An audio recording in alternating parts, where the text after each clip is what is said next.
வணக்கம். சில பேர் கூட பேசிட்டு வரும்போது மொத்தம் நம்மளோட எனர்ஜி எல்லாம் மொத்தமா போன மாதிரி என்னைக்காவது ஃபீல் பண்ணியிருக்கீங்களா?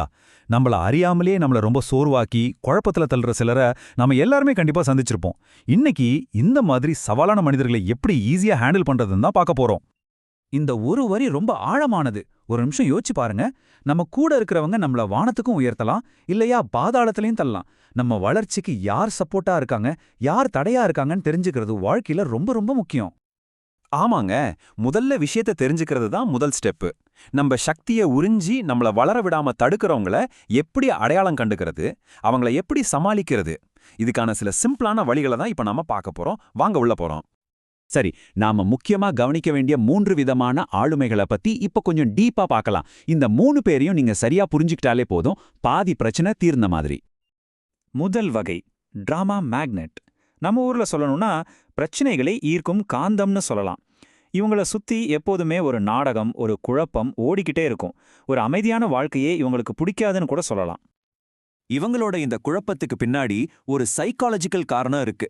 தங்கள சுற்றி ஒரு நாடகத்தை உருவாக்குறது மூலமா மத்தவங்களோட கவனத்தை ஈர்க்கறாங்க. அதுதான் அவங்களோட முக்கிய நோக்கமே.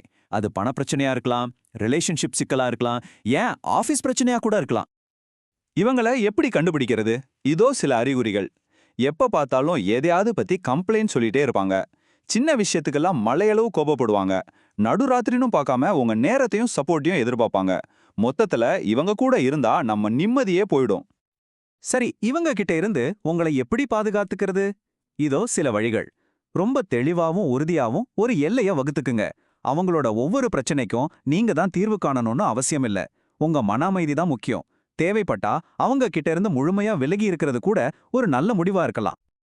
அடுத்து நாம பார்க்க போறது 2வது வகை, நிரந்தர போராளிகள். இவங்களுக்கு சண்டை போட எப்பவுமே ஒரு காரணம் தேவைப்படும். சொல்லப்போனா சண்டை போடுறதே இவங்களோட சுபாவம். இந்த நிரந்தர போராளிங்க யாருன்னா, ஒவ்வொரு பேச்சையும் ஒரு போர்க்களமா தான் பார்ப்பாங்க. அவங்க நோக்கம் பேசி புரிய வைக்கிறது இல்ல, ஜெயிக்கிறது மட்டும்தான். அவங்க காட்டுற அந்த திமிருக்கு பின்னாடி ஆழமான ஒரு தாழ்வு மனப்பான்மை ஒளிஞ்சிருக்கும். நீங்க சாதாரணமா பேசினா கூட அதுல சண்டைக்கு ஒரு காரணத்தை எப்படியாவது கண்டுபிடிச்சிடுவாங்க. இந்த அறிகுறிகள் எல்லாம் உங்களுக்கு ஒரு வார்னிங் பெல் மாதிரி. இவங்க கூட பேசும்போது சண்டையை தவிர்க்க ஒவ்வொரு வார்த்தையும் கவனமா தேர்ந்தெடுக்க வேண்டியிருக்கும். நீங்க கொடுக்குற ஒரு சாதாரண ஃபீட்பேக்குக்கு கூட அவங்க ரொம்ப கடுமையா ரியாக்ட் பண்ணுவாங்க. இவங்க கூட இருக்கிறது நிஜமாவே ரொம்ப சோர்வான அனுபவமா இருக்கும். இந்த மாதிரி ஆளுமைகள் எவ்வளவு ஆபத்தானவங்கன்னு இந்த மேற்கோள் தெளிவா சொல்லுது. ஒரு டீம்ல எப்படி ஒருத்தர் இருந்தா போதும், மத்த யாரோ வாயே திறக்க மாட்டாங்க. இது அந்த டீமோட வளர்ச்சிய மொத்தமா நிறுத்திடும். இது ஒரு தனிப்பட்ட பிரச்சனை இல்ல, இது ஒரு ப்ரொஃபஷனல் ஆபத். அப்போ இவங்களை எப்படி ஹேண்டில் பண்றது? முக்கியமான பாயிண்ட் இதுதான். அவங்களோட சண்டையில நீங்க கலந்துக்க வேண்டாம். அவங்க கோபப்பட்டா நீங்க அமைதியா இருங்க. எமோஷன்ஸை ஒதுக்கி வச்சுட்டு உண்மைகளையும் என்ன ரிசல்ட் வேணுமோ அதை பத்தி மட்டும் பேசுங்க. உங்களை முன்னோட்டி நகர்த்தாத போர்கள்ல உங்க நேரத்தையும் சக்தியும் ஏன் மீண்டாக்கணும்?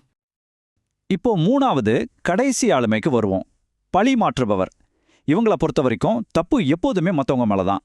பொறுப்பேத்துக்கிறதுங்கிற வார்த்தையே இவங்க டிக்ஷனரிலே கிடையாது.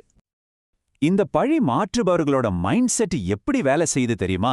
பரீட்சையில ஃபெயில் ஆனா டீச்சர் சரியில்லைன்னு சொல்லுவாங்க. ப்ரமோஷன் கிடைக்கலனா பாஸ்க்கு என் மேல ஏதோ பிரச்சனைன்னு சொல்லுவாங்க. என்ன நடந்தாலும் அவங்க மேல தப்பே இருக்காது. தப்பு எப்பவுமே மத்தவங்க மேல தான். இவங்கள அடையாளம் கண்டுக்கிறது ரொம்ப சுலபம். தப்புன்னு ஒண்ணு வந்தா அவங்க கை எப்பவுமே மத்தவங்கள நோக்கி தான் நீளும்.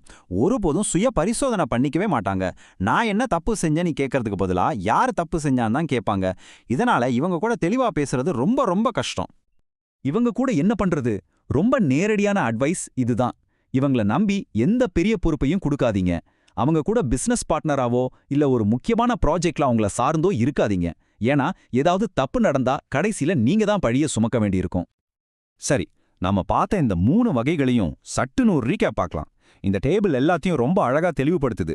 டிராமா மேக்னெட்க்கு தேவை கவனம், அதனால உங்க ஸ்ட்ராட்டஜி எல்லை வகுக்கிறது.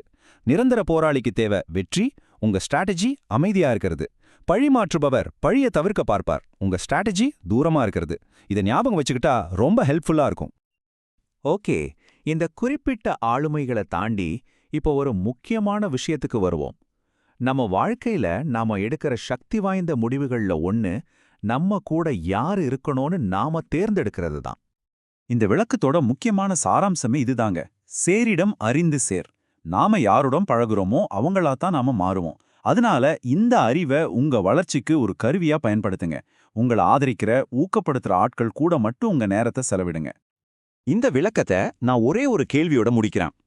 உங்க வாழ்க்கைக்குள்ள யாருடைய எனர்ஜியை நீங்க உள்ளே அனுமதிக்க போறீங்க? இந்த கேள்விக்கான பதில்ல தான் உங்க மகிழ்ச்சியும் வெற்றியும் அடங்கியிருக்கு. இத பத்தி நல்லா யோசிங்க.